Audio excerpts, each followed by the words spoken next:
आइए शुरू करते हैं भूगोल में एक नया चैप्टर, परिवहन एवं संचार। परिवहन एवं संचार टॉपिक को हम लोग पहले भी पढ़ चुके हैं ज्योग्राफी खंड अ में, लेकिन हमने शुरू में ही कहा था कि ज्योग्राफी को दो भागों में बांटकर पढ़ना है हम लोगों को है। एक खंड अ में विश्व के संदर्भ में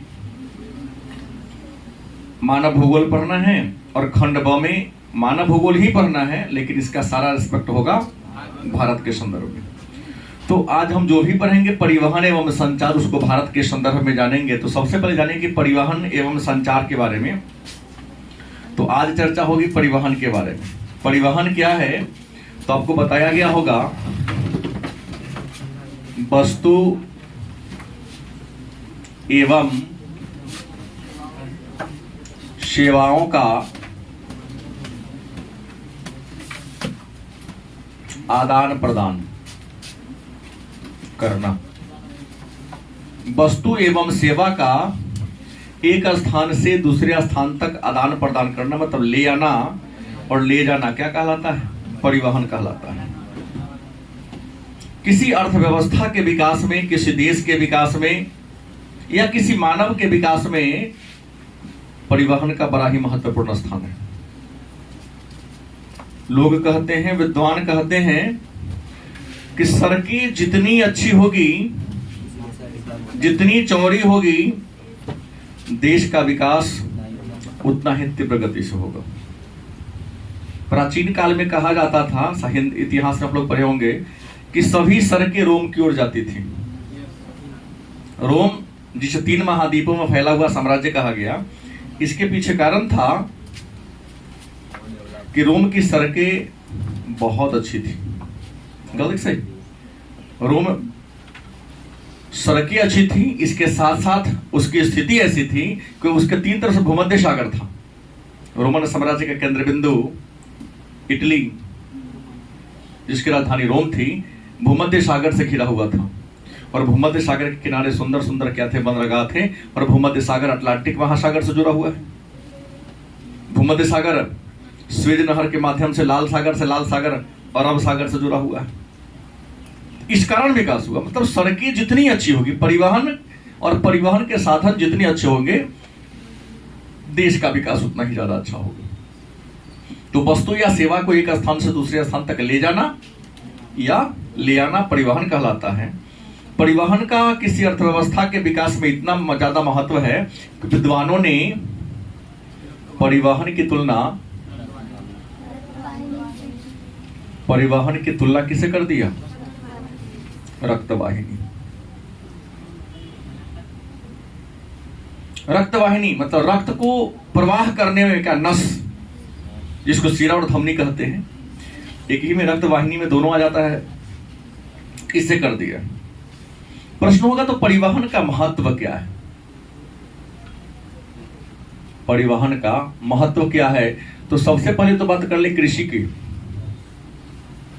कृषि के क्षेत्र में भी परिवहन का बड़ा महत्वपूर्ण स्थान है, क्योंकि आज कृषि उसी राज्य का समृद्ध है। अगर बात करें कृषि का, तो उसी राज्य का कृषि समृद्ध अवस्था में है जिस राज्य में सड़कें खेत तक जाती है। पंजाब, हरियाणा, पश्चिमी उत्तर प्रदेश, हर खेत के मेड़ तक सड़कें पहुंचती है। गलत सही? अपने उत्पाद को लोग, खेतों के पैदावार को खेत तक ही, खेत में ट्रक ले जाकर के लाद लेते हैं। वो अलग बात है। हमको भी यहाँ परिवहन है तो परिवहन के रेस्पेक्ट में ही देखेंगे। कई रीजन है। गलत सही? कृषि का भी विकास होगा, क्योंकि खेत तक गाड़ियां पहुंचेगी, उसे अनाज को ढोकर लाके हम बाजार में पहुंचा देंगे। उसकी जो उपला है, अन्य जो सामान है, बड़ी आसानी से पहुंचा देंगे। उद्योग के क्षेत्र में सड़क अच्छा होगा तो उद्योग का भी विकास होगा, क्योंकि सड़कें अच्छी होगी तो खाद्यान्न से कच्चा माल या खेती बाड़ी से कच्चा माल सीधा कारखाना तक पहुंचेगा और कारखाना के तैयार माल बड़ी तीव्र गति से बाजार तक या शहर तक पहुंचाया जाएगा। तब तो सरकार 2 लेन, 4 लेन, 6 लेन और सुपर हाईवे का निर्माण हो रहा है। स्वर्णिम चतुर्भुज नहीं था और नॉर्थ ईस्ट कॉरिडोर नहीं था, तब का भारत देखो, आज जब स्वर्णिम चतुर्भुज बन गया तब का भारत देखो, दोनों में बहुत ज्यादा डिफरेंस हो गया है। अब दिल्ली कल जाना है तो हमको परेशान होने की जरूरत नहीं है, कब ट्रेन का टिकट मिलेगा या न मिलेगा ये नहीं सोचना है। थोड़ा सा 200-300 रुपए ज्यादा खर्च हो जाता है, चाहे 1000 रुपए ज्यादा खर्च हो जाता है। हर शहर से, क्या हर जिला मुख्यालय से, हमको लगता है कुछ तो प्रखंड मुख्यालय से भी दिल्ली के लिए, कोलकाता के लिए बसें खुल रही है। जहां से मैंने कहा जिला मुख्यालय से कम तो हर दिन 1-2 दिल्ली के लिए बस खुल जा रही है। इसके पीछे कारण क्या है? परिवहन के सुविधाओं का विस्तार। समाज को भी इसका लाभ मिलता है। सड़कें अच्छी होंगी तो समाज का भी बहुत ज्यादा विकास होगा, क्योंकि सड़कें जब अच्छी नहीं थी तो सामाजिक परंपराएं वही प्राचीन परंपरा का ढोते हुए चले आ रहे थे, जिसका कोई मूल्य नहीं था, कोई वैल्यू नहीं था। आज सड़कें अच्छी बन गई, लोग गांव से शहर की ओर गए, एक देश के व्यक्ति दूसरे देश में गए, वहां के रीति रिवाज परंपरा को देखा, अपनी परंपराओं से मूल्यांकन किया। नहीं, हमने देखा कि जो हमारी परंपरा ठोस साबुत पर आधारित है उसको हमने स्वीकार कर लिया, और जो ठोस मान्यता पर आधारित नहीं उसको हमने क्या कर दिया। परंपरा को मानना चाहिए, लेकिन वैसी परंपरा को तिलांजलि दिले की भी जरूरत है जो परंपराएं किसी ठोस मान्यता पर आधारित नहीं है। क्योंकि पुनर्जागरण में हम लोग जी रहे हैं, 22वीं सदी में हम लोग जी रहे हैं, आने वाले हैं। गलत कि सही? तो समाज का ही विकास होगा, राजनीति का भी विकास होगा। याद रखेंगे, राजनीति के क्षेत्र में भी है, राजनीति को भी लाभ पहुंचाता है। सड़कें अच्छी होगी, हमारी सरकार को अगर किसी क्षेत्र में होने वाले उपद्रव को पता चलेगा तो बड़ी तीव्र गति से वहां पर पहुंचकर वहां शांति व्यवस्था को स्थापित करने का काम करेंगे। सड़क से व्यापार को भी लाभ होता है। क्या? क्योंकि कारखाना के उत्पाद को बाजार में और खेत और खाद्यान्न के कच्चे माल को कारखाना तक पहुंचाने में लाभ पहुंचाता है, तो व्यापार का भी तीव्र गति से विकास होता है।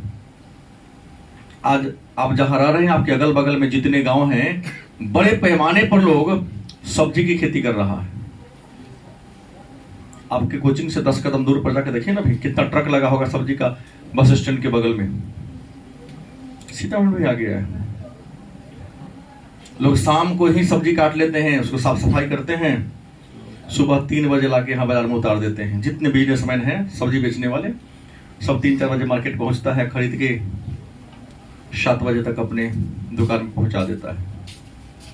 फिर फ्रेश होगा, 8 बजे से दुकान खोलेगा, शाम तक बेचेगा। ऐसा हो रहा है ना। आज परिवहन के साधन का विकास हुआ है, तब ना व्यापार का भी विकास हो रहा है। अब सवाल है कि सड़क परिवहन को प्रभावित करने वाले कारक, मतलब एक प्रश्न आया कि परिवहन को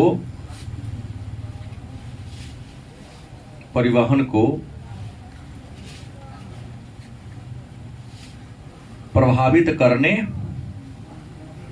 वाले कारक, वह कौन कौन से कारक हैं जो परिवहन को प्रभावित करते हैं। तो आपको बता दें कि परिवहन को प्रभावित करने वाले बहुत सारे कारक हैं, लेकिन सबका चर्चा नहीं करेंगे। परिवहन को प्रभावित करने वाला पहला कारक है भौतिक कारक। गलत कि सही? भौतिक मतलब क्या? बाहरी पर्यावरणीय कारक।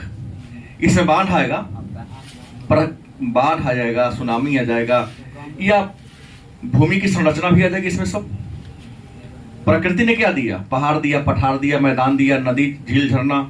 देखिएगा, समतल क्षेत्र में, मैदानी क्षेत्र में सड़कों का बनाना बड़ी आसान है, लेकिन पहाड़ी और पठारी क्षेत्र में सड़कों का निर्माण करना थोड़ा सा क्या है, मुश्किल है। तब ना भारत में सबसे ज्यादा सड़क का घनत्व हमने पढ़ाया है केरल में है, और सड़कों का घनत्व सबसे कम अगर कहां है तो जम्मू कश्मीर में। क्योंकि जम्मू कश्मीर तो पूर्णतः पहाड़े पर है, पठार का घर है, पूरा पहाड़े पर ही है, जहां पर सड़क बनाना थोड़ा सा ज्यादा खर्चीला है। खर्चीला नहीं, बहुत ज्यादा खर्चीला है। और सड़क है भी तो पतली है। क्या ज्यादा चौड़ा करेंगे तो निर्माण नहीं हो पाएगा। जलवायु, सड़क परिवहन को प्रभावित करने वाला कारक कौन है? जलवायु भी कारक है। याद रखिएगा, जिन क्षेत्र में वर्षा थोड़ी सी कम होगी, सड़कें अच्छी होगी, और जहां ज्यादा वर्षा होता है सड़कें तो बनेगी लेकिन वहां भूमि मालसी दलदली भूमि बन जाएगा। और जब भूमि दलदली बनेगा तो क्या होगा, सड़क बनेगी जल्दी टूटेगा। और उसके बाद आर्थिक कारक, मैंने धन दौलत रुपया पैसा, अगर देश समृद्ध होगा तो वहां की सड़कें भी अच्छी होगी, क्योंकि सड़क को बनाने में तो बहुत ज्यादा खर्च आता है। हमको लगता है कि 1 किलोमीटर हाईवे बनाने में, अब हमको तो मोटा मोटी लागत पूरा पता नहीं है, लेकिन करोड़ों से अधिक लगता होगा। 1 किलोमीटर हमको लगता है 4 लेन बनने में करोड़ों से ज्यादा लागत लगती है। क्योंकि हम लोग कहीं कहीं आते जाते हैं तो देखते हैं, मिट्टी को भरता है, फिर ट्रैक्टर से जोत देता है, फिर उसको बैठा देता है, फिर जोत देता है, नहीं ऊंचा करता है। यानी कि पहले से ऊंचा है तो उसी को और ऊंचा कर दो, नहीं पहले उसको खन देता है। एक भी मिट्टी का जो ढेला होता नहीं रहने देता है। हमने कहा मिट्टी का ढेला क्यों पूरा ये कर देते, तो उसने कहा, एक इंजीनियर था, कि मिट्टी का ढेला रहेगा तो धीरे धीरे क्या होगा, बैठेगा वो, जहां मिट्टी बैठेगा वहां का सारा क्या होगा, भासेगा।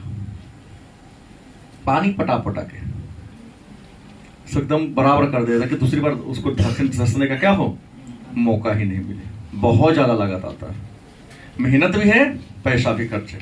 तो सड़क परिवहन की ये परिवहन को प्रभावित करने वाली एक कारक है। अब है परिवहन के प्रकार कितने हैं, प्रश्न है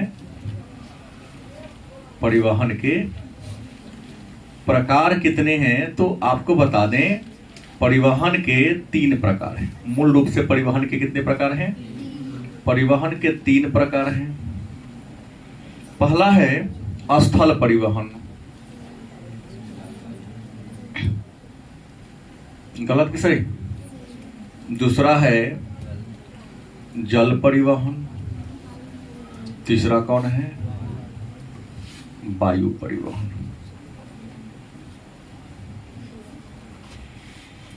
परिवहन के प्रकार की बात करते हैं तो परिवहन के 3 प्रकार हैं। स्थल परिवहन मतलब भूमि के माध्यम से एक स्थान से दूसरे स्थान तक जाना,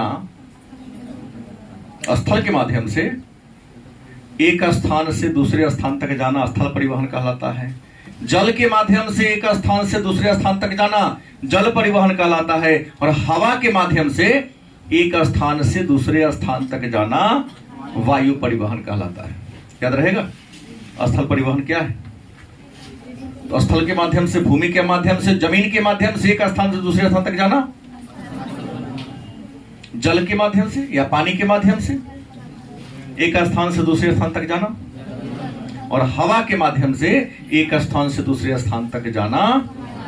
और याद रखेंगे, परिवहन का सबसे लोकप्रिय साधन है तो स्थल परिवहन, सबसे महंगा साधन है वायु परिवहन, और सबसे सस्ता साधन है वह जल परिवहन है।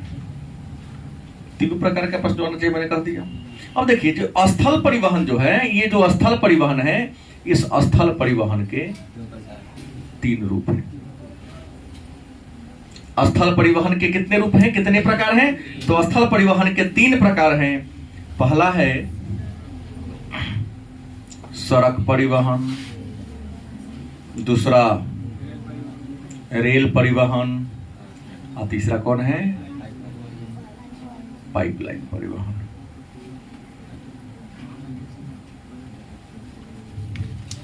स्थल परिवहन को कितने भागों में बांटा गया है, 3 भागों में। पहला है पाइप, अब एक है पाइपलाइन परिवहन क्या है। तो पाइप के माध्यम से पहले भी चर्चा हो चुकी है, केवल यहां सुन जानने की जरूरत है कि पाइप के माध्यम से तरल पदार्थ को या गैसीय पदार्थ को एक स्थान से दूसरे स्थान तक ले जाना, या पाइप के माध्यम से तरल पदार्थ को, तरल पदार्थ से पेट्रोलियम हो सकता है, दूध हो सकता है, गैसीय पदार्थ में एलपीजी या सीएनजी हो सकता है, प्राकृतिक गैस। तो पाइप के माध्यम से तरल पदार्थों को एक स्थान से दूसरे स्थान तक ले जाना, या क्या कहलाता है, पाइपलाइन परिवहन कहलाता है। हमने कहा था कि विश्व में सबसे अधिक पाइपलाइन का विस्तार अमेरिका में है, नहीं, और भारत का जो सबसे लंबा पाइपलाइन है उसका नाम है HBJ, हाजीरा बीजापुर जगदीशपुर। परिवहन का सबसे नया साधन भी है ये, पाइपलाइन परिवहन से बहुत सारे लाभ है। पहला लाभ इसमें यह है कि इसको किसी भी क्षेत्र में बड़ी आसानी से लगाया जा सकता है। पहाड़ हो, पठार हो, जंगल हो, क्या जी, समुद्र हो, बड़ी आसानी से लगा सकते हैं। दूसरी बात, इसमें वस्तु की आपूर्ति लगातार बनी रहती है। आप ये कहेंगे कि पाइपलाइन परिवहन में वस्तु की आपूर्ति रुक जाएगी, संभव नहीं है, क्योंकि इसको कहीं भी चौक चौराहा पड़ता ही नहीं है, क्योंकि चौक चौराहा पड़ेगा धरती के नीचे से जा रहा है ना, और पाइप के माध्यम से जा रहा है ना, पाइप में कोई थोड़ी जाम करने आएगा। थोड़ी नहीं कि रूस यूक्रेन जो लड़ाई चल रहा है, वो जो सुरंग जो बना समुद्र के अंदर बना लिया था जोड़ने के लिए, सुरंग में जाके बम ब्लास्ट कर दिया। अब क्या ब्लास्ट किए हुआ है, साथी दिमाग लगा के, रसिया तो आ गया, उग्र हुआ है थोड़ा सा। इस गोपनीय चीज को कहा कौन? इधर से जा रहा था पेट्रोलियम का, जा रहा था इधर से, एक है बस ट्रक चलने के लिए, और दूसरी वाला जो लाइन है उसमें पेट्रोलियम का वाहन, रेल वगैरह चलता है, समुद्र के अंदर है। क्या जी, क्या टाइमिंग उसका था कि जिसमें बस वाला था उसमें जाकर बम फिट कर दिया। जैसे ट्रेन उसके सामने आया, उड़ गया। पेट्रोलियम था, पेट्रोल जा रहा था, बहुत खर्च से लगा, समुद्र के अंदर बना हुआ था। समुद्र के अंदर भी ट्रेन चलता है, जानते हैं कि नहीं? टेक्नोलॉजी इतना आगे बढ़ गया है। रूस का कि यूक्रेन के हम दोष नहीं देंगे, कहीं ना कहीं हमारे अपने ही लोग हैं जो बताए हैं कि कब यह गाड़ी निकलेगी और उस टनल तक कब पहुंचेगा। तो रेल परिवहन, लोहा के बने पटरी, क्या जी, बता चुका हूं कि लोहा के बने जो ये जो पटरी होता है, इस पटरी को हम रेल कहते हैं। रेल के माध्यम से एक स्थान से दूसरे स्थान तक जाना रेल परिवहन कहलाता है। और मैंने आपको बताया है कि रेल के दो पटरियों के बीच की दूरी को क्या कहते हैं? गेज कहते हैं। और विश्व में 4 प्रकार के रेल गेज होता है, लेकिन भारत में रेल गेज के कितने प्रकार हैं? 3 ही प्रकार हैं, बड़ी लाइन, छोटी लाइन और मीटर लाइन। मानक यहां पर नहीं है। हाँ, तो बड़ी लाइन का मतलब जानिए ना, रेल गेज के कितने प्रकार है? 3। एक में क्या है? बड़ी लाइन है, दूसरा क्या है? मीटर लाइन है, तीसरा कौन है? छोटी लाइन। बड़ी लाइन में 1.6, ठीक है, 676 मीटर, ठीक है। मीटर लाइन में 1 मीटर, छोटी लाइन में 0.676 या 62 भी या 61 भी दे देता है। मतलब 1.5 मीटर से अगर 2 पटरियों के बीच, 2 रेलों के बीच चौड़ाई 1.5 मीटर से ज्यादा हो तो उसे क्या कहेंगे? गलत कैसे? 2 पटरियों के बीच की दूरी 1 मीटर हो तो उसे मीटर लाइन कहेंगे। और 2 पटरियों के बीच की दूरी अगर 1 मीटर से क्या हो, कम हो, मतलब 0.61 या 676 मीटर हो तो उसे क्या कहेंगे? हालांकि मीटर लाइन को खत्म करने की बात हो रही है, मैक्सिमम मीटर लाइन ये होगा, सब बड़ी लाइन ही रहेगा। ये जो छोटी लाइन है पहाड़ी क्षेत्र में होता है। और आपको पता है कि भारत में रेलवे की शुरुआत 1853 में लॉर्ड डलहौजी के शासनकाल में हुआ था। और भारत की पहली रेल डलहौजी के शासनकाल में महाराष्ट्र राज्य के मुंबई और ठाणे के बीच चली थी। भारत में चलने वाली पहली जो ट्रेन थी उसका नाम था ब्लैक ब्यूटी। और बिजली से चलने वाली पहली ट्रेन का नाम क्या था? दक्कन क्वीन। क्या जी? आज सबसे ज्यादा लंबा दूरी तय करने वाला जो रेल है उसका नाम है विवेक एक्सप्रेस। स्वामी विवेकानंद के जन्म के 150 वर्ष पूरा होने के बाद चलाया गया। लगभग 4200 किलोमीटर दूरी वह तय करती है। असम से कन्याकुमारी तक जाती है वो, कई राज्यों को होते हुए। और सबसे तेज चलने वाली जो ट्रेन है उसका नाम है दुरंतो एक्सप्रेस की गतिमान है। गतिमान एक्सप्रेस सबसे तेज चलने वाली रेलगाड़ी। अभी तो सर सबसे अभी वंदे मातरम सबसे लग्जरी। और कहीं की बात करेंगे तो महाराजा एक्सप्रेस है सबसे लग्जरी रेलगाड़ी की बात करते हैं इंडिया में तो महाराजा राजस्थान में चलता है, 5 स्टार होटल की तरह है, नाम ही महाराजा। विदेशी लोग आते हैं तो उसमें विभिन्न जगहों का सैर सपाटा कर, आप ही जा सकते हो, पेमेंट करना होगा। नहीं, परिचालन के दृष्टिकोण से भारतीय रेल को 17 मंडल में बांटा गया है। कितने जोन हैं? 17 जोन है। उसमें एक बिहार में भी है, लिखा होगा पूमारे। पूर्व मध्य रेलवे का मुख्यालय हाजीपुर है। बार बार पूछता है कि पूर्व मध्य रेलवे का मुख्यालय कहाँ है। आपसे पूछेगा भाई, तो यही प्रश्न पूछेगा, यही प्रश्न हर साल आता है कि पूर्व मध्य रेलवे का मुख्यालय कहाँ है। और भारत में रेल जोन कितने हैं? 17 रेल जोन है। गलत कि सही? तो ये रेल परिवहन के बारे में आप लोग पहले से क्या करते थे, जानते ही थे। इसके अलावा एक और रेलवे है, कोंकण रेलवे। एक और रेल है जिसका नाम है कोंकण रेलवे। भारत के 4 राज्य नाम हैं महाराष्ट्र, गोवा, केरल, कर्नाटक। इन 4 राज्यों में लगभग 760 किलोमीटर के बीच एक ट्रेन चलती है जिसका नाम है कोंकण रेलवे। और कोंकण रेलवे परियोजना का निर्माण 1990 में हुआ था। लगभग 2000 के आसपास बनकर तैयार हो गया। महाराष्ट्र के रोहा से लेकर कर्नाटक के मंगलौर तक यह ट्रेन चलती है। क्या जी? 760 किलोमीटर इसकी लंबाई है। इस रेलवे के निर्माण करने में लगभग 51% पूंजी इंडियन रेलवे का है और 49% पूंजी उन 4 राज्यों का है। जिस राज्य में जितना लंबा चलता है उतना वो शेयर करता है। और विश्व का सबसे लंबा रेल सुरंग अगर कहेंगे कारबूटे है महाराष्ट्र में रत्नागिरी की पहाड़ी, वह कोंकण रेलवे में ही है। लगभग 6.5 किलोमीटर के आसपास उसकी क्या है, लंबाई है। तो कोंकण रेलवे अपने भी देश में एक है जो आपको बता दें कौन गेज पर, छोटी लाइन पर चलती है, पतला है। और धरती के अंदर चलने वाली रेल को हम कहते हैं मेट्रो ट्रेन। महानगरों के अंदर, महानगर के अंदर ही या किसी शहर के अंदर ही, शहर के विभिन्न स्थानों को जोड़ने वाली जो भूमिगत ट्रेन होती है उसे हम मेट्रो ट्रेन कहते हैं। और भारत में सबसे पहले मेट्रो ट्रेन की शुरुआत 1982 ईस्वी में कोलकाता में हुई थी। क्या जी? भारत का सबसे प्राचीन मेट्रो कलकत्ता मेट्रो है। और कलकत्ता मेट्रो पहली बार चली थी टालीगंज और दमदम के बीच चली थी। कलकत्ता के बाद 2000 ईस्वी में शहदराज 30 हजारी के बीच चला था दिल्ली मेट्रो। अब तो भारत के कई शहरों में मेट्रो ट्रेन है, लेकिन मुंबई में जो मेट्रो ट्रेन है वो भूमिगत नहीं, उसको कहते हैं मोनो रेल कहते हैं।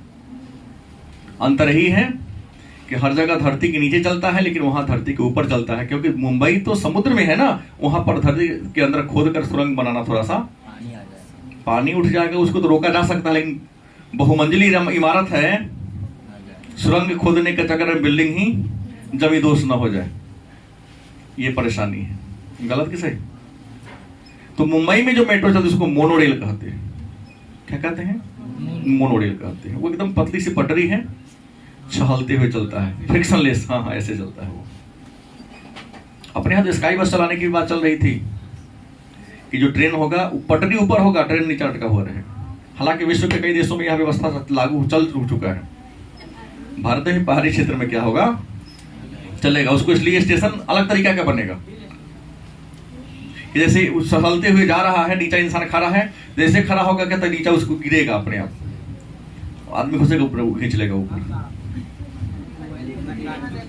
क्या करो, मजबूरी है। अगर वो नहीं करेगा तो आबादी इतनी बढ़ रही है, सब जगह सड़कें का रेल बन जाएगा तो लोग घर बना के कहाँ रहेंगे, खेती बाड़ी कहाँ करेंगे। जापान में देखते हैं पार्किंग की समस्या दूर हो रही थी, लग रही थी, तो कोई दिक्कत नहीं है, अंडरग्राउंड पार्किंग बन गया।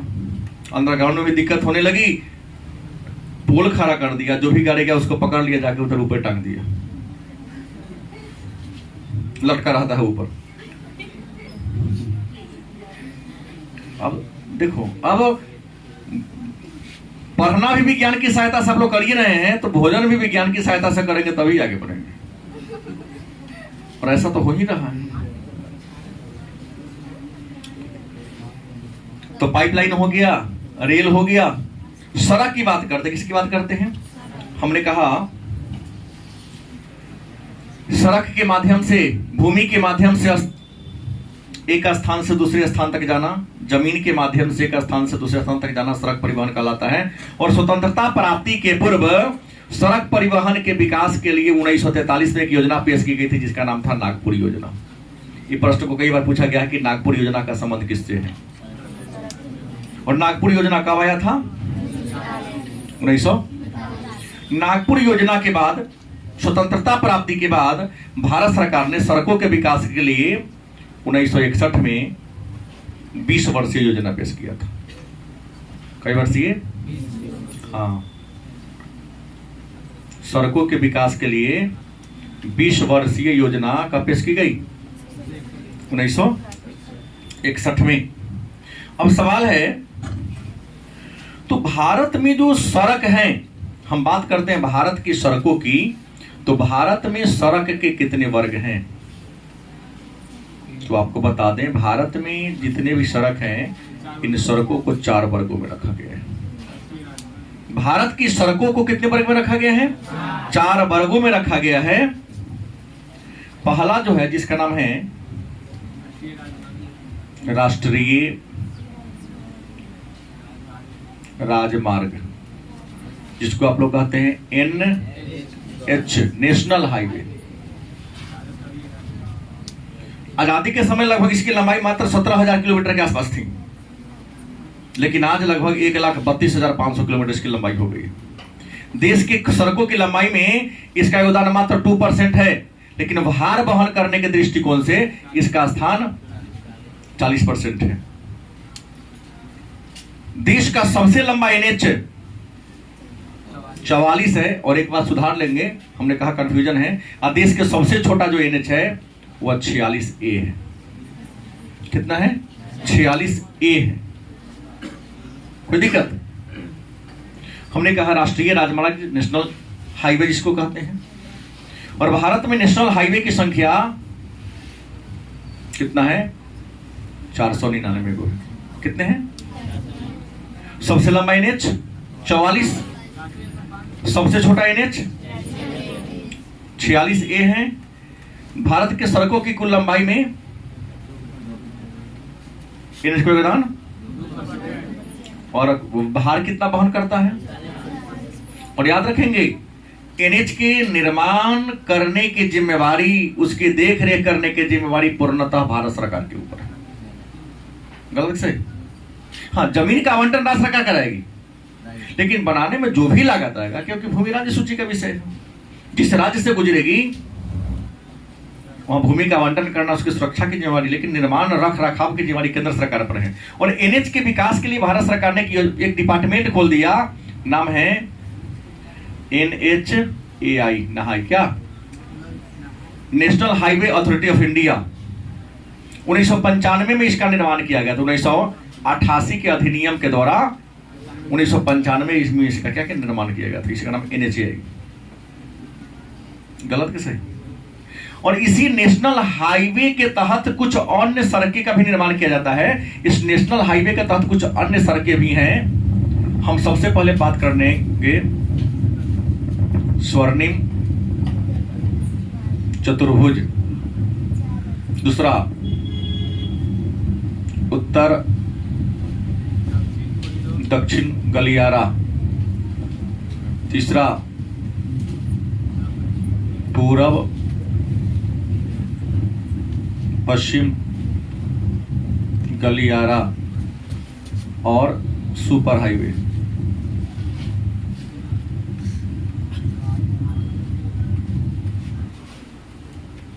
इन सब के अतिरिक्त एक और सड़क है जिसका नाम है सीमा सड़क संगठन। गलत कैसे? इन सब के अलावा एक और भी सड़क है, सीमा सड़क संगठन। तो सबसे पहले जान ले कि राष्ट्रीय राजमार्ग के अंतर्गत कुछ अन्य भी सड़कें आती है। इसी राष्ट्रीय NH के अंतर्गत कुछ अन्य योजनाओं का के तहत भारत में महानगरों की संख्या कितनी है? 4 है। बड़े, हालांकि अभी ज्यादा हो गया है, लेकिन अभी भी 4 मानते हैं। दिल्ली, कोलकाता, मुंबई और चेन्नई को जोड़ने वाली जो एक सड़क है उसका नाम है स्वर्णिम चतुर्भुज। देश के 13 राज्यों से होकर गुजरती है। जो हो केंद्र शासित रहने का सिला 13 है ना, दिल्ली को जोड़ देते हैं। तो स्वर्णिम चतुर्भुज लगभग 5800 किलोमीटर के आसपास इसकी लंबाई है। और 1999 ईस्वी में अटल बिहारी वाजपेयी के द्वारा इसका शिलान्यास किया गया था। कोलकाता को दिल्ली से, दिल्ली को मुंबई से, मुंबई को चेन्नई से, पुनः चेन्नई को, मतलब देश के 4 जो महानगर हैं उन चारों महानगर को जोड़ने वाली जो सड़क है उसका नाम है। पुनः देश का सबसे उत्तरी राज्य जम्मू कश्मीर का एक शहर है श्रीनगर, और सबसे जो दक्षिणी राज्य है तमिलनाडु, उसका एक जगह दक्षिण स्थान कन्याकुमारी। तो श्रीनगर को कन्याकुमारी से जोड़ने के लिए एक सड़क का निर्माण किया गया जिसका नाम था उत्तर दक्षिण गलियारा। लगभग 4016 किलोमीटर, लगभग 4000 किलोमीटर इसकी क्या है लंबाई है। गलत किसे? देश का जो सबसे पूर्व में एक शहर राज्य है असम, देश के पूर्व एक असम राज्य है, उसका एक शहर है सिलचर, और जो सबसे पश्चिमी राज्य है गुजरात, जहां गांधी जी जन्मे थे पोरबंदर में। तो असम के सिलचर को गुजरात के पोरबंदर को जोड़ने वाली जो सड़क है, और याद रखेंगे स्वर्णिम चतुर्भुज या तो 4 लेन की है या तो 6 लेन की है, कहीं कहीं 4 लेन है और कहीं कहीं 6 लेन है। उत्तर दक्षिण गलियारा भी 4 लेन या 6 लेन है, पूरा पश्चिम गलियारा भी जहां जगह मिला वहां 4 लेन 6 लेन किया गया, नहीं तो 4 लेन है। सुपर हाईवे क्या है देख रहे हैं, आज आबादी बढ़ती जा रही है, आबादी बड़ी तीव्र गति से बढ़ती जा रही है। इस बढ़ती हुई आबादी का ट्रैफिक की समस्या उत्पन्न हो गई। कई बार तो सुनने को मिलता है आपके हमारे बिहार की राजधानी पटना में जाने के लिए जो गांधी सेतु पुल है, हालांकि अब बगल में बन गया, थोड़ा सा लोड घटा है। हाजीपुर से ही जाम में जब पकड़ना शुरू करता है तो 5-5 घंटा जाम में रह जाता है। एक आध बार हम भी फंसे हैं जब 1-1.5 घंटा लगातार जामे में रह गए। गलत किसे? तो हुआ कि अगर ऐसा होगा तो बड़े बड़े जो लोहा इस्पात का कारखाना है चल रहा है, उसको कोयला चाहिए, लोहा के अयस्क चाहिए, अगर उसका ट्रक कहीं फंस गया, क्या जी, जहां बिजली बन रही है वहां कोयला ले जाना है, कोयला घट गया है, अगर 6 घंटा फंस गया कहीं ट्रक जाम में, तो बिजली का यूनिट क्या हो जाएगा, बंद हो जाएगा। गलत कि सही? तो सीधा खान से कारखाना तक कच्चे माल को पहुंचाने के लिए सरकार ने एक अलग सड़क बना दिया।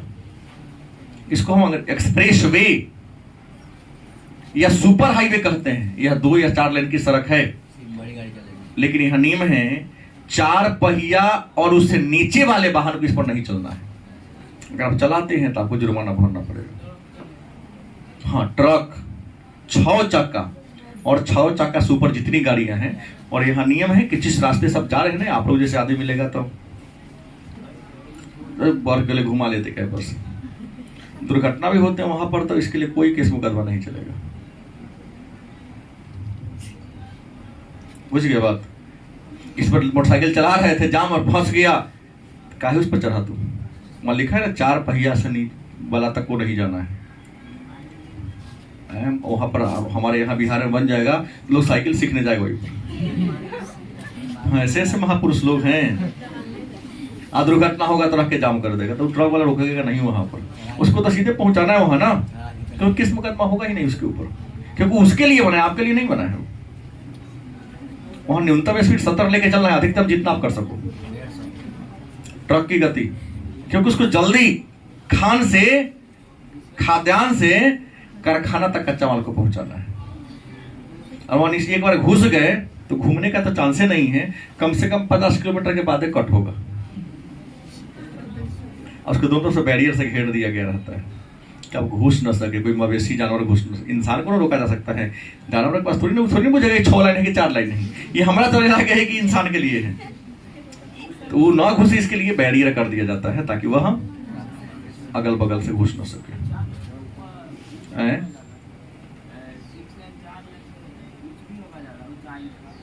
नहीं, ऊंचाई निर्भर करता है उस क्षेत्र के भौगोलिक बनावट पर। बाढ़ का इलाका होगा ज्यादा ऊंचा कर देगा, बाढ़ हटा ही नहीं होगा, ज्यादा ऊंचा करने की क्या जरूरत है, ये तो सब देख के किया जाता है। ये सारे बात को समझे।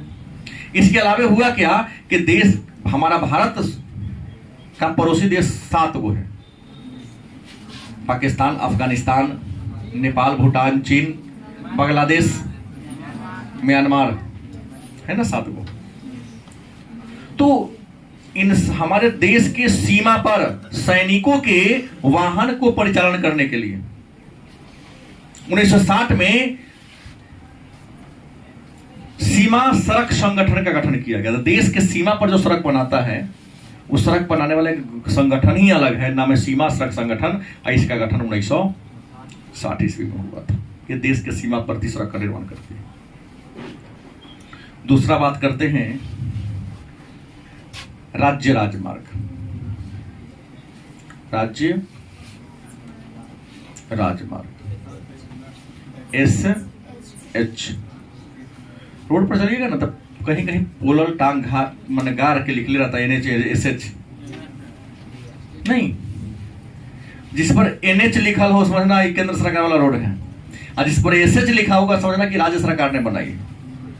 तो SH क्या है, SH कहते किसे हैं, तो आपको बता दें SH मतलब स्टेट हाईवे, राज्य राजमार्ग वह सड़क जिसके निर्माण और रख रखाव की जिम्मेवारी पूर्णतः राज्य सरकार के ऊपर है।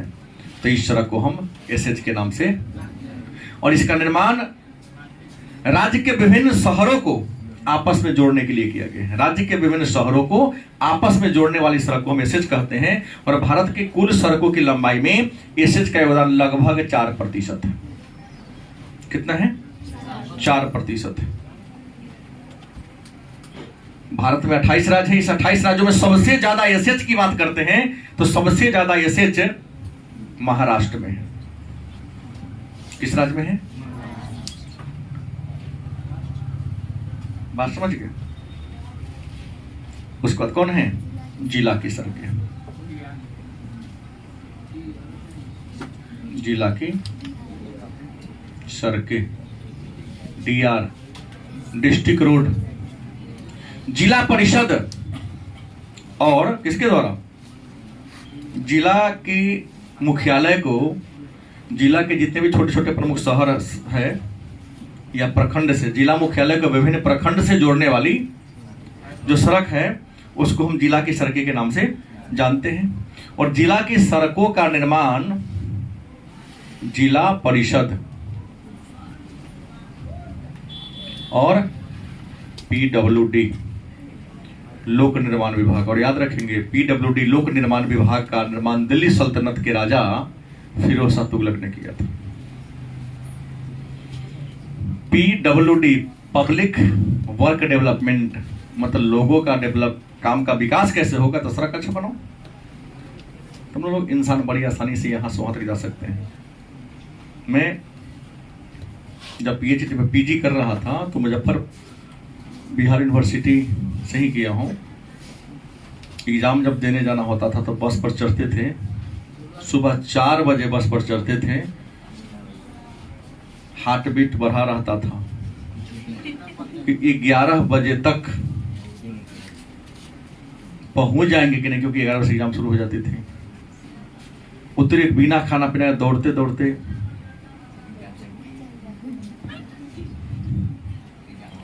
एग्जामिनेशन हॉल में पहुंचना पड़ता था। और अब 11 बजे एग्जाम है तो 9 बजे ट्रेन बस पकड़ लो। ट्रेन तो एग्जाम छुड़वा सकता है लेकिन पकड़ लो 9 बजे, 1.5 घंटा में मुजफ्फरपुर। सुरक्षित पहुंच गए तो भोला बाबा का लम्हा लोटा से उल्टा जल चढ़ा दिए ना, तो झुलवा झुलाते हैं बिना पैसा के। कब पलट जाएगा इसकी कोई गारंटी नहीं है। इतनी अच्छी सड़कें थी। सही बोल रहा हूं?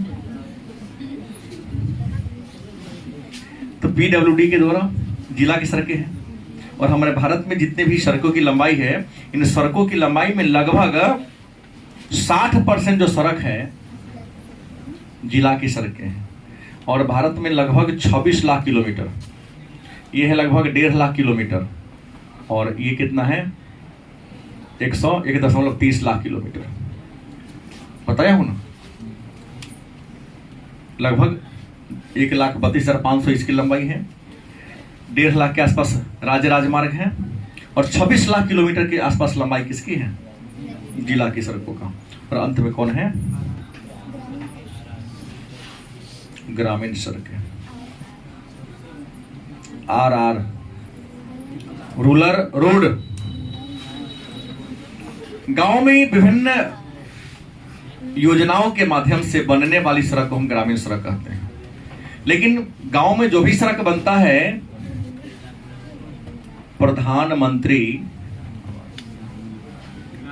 ग्राम सड़क योजना के माध्यम से बनता है।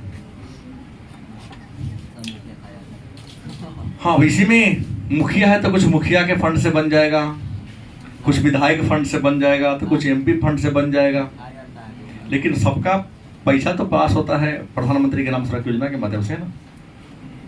नहीं आया इस फंड से, लेकिन जिस योजना के द्वारा बन गया उसका नाम वही रखा गया। सुनिश्चित रोजगार योजना, जवाहर रोजगार योजना, जो जिस योजना के माध्यम से फंड से पैसा आया उसी नाम से वह सड़क का नामकरण कर दिया जाता है। तो देश में लगभग 2, 4, 6 और 6, 7, 66 कितना पर लगभग 34% देश के सड़कों की लंबाई में लगभग 34% कौन सड़क है? ग्रामीण सड़क। तो हम लोगों ने क्या पढ़ लिया? परिवहन पढ़ लिया।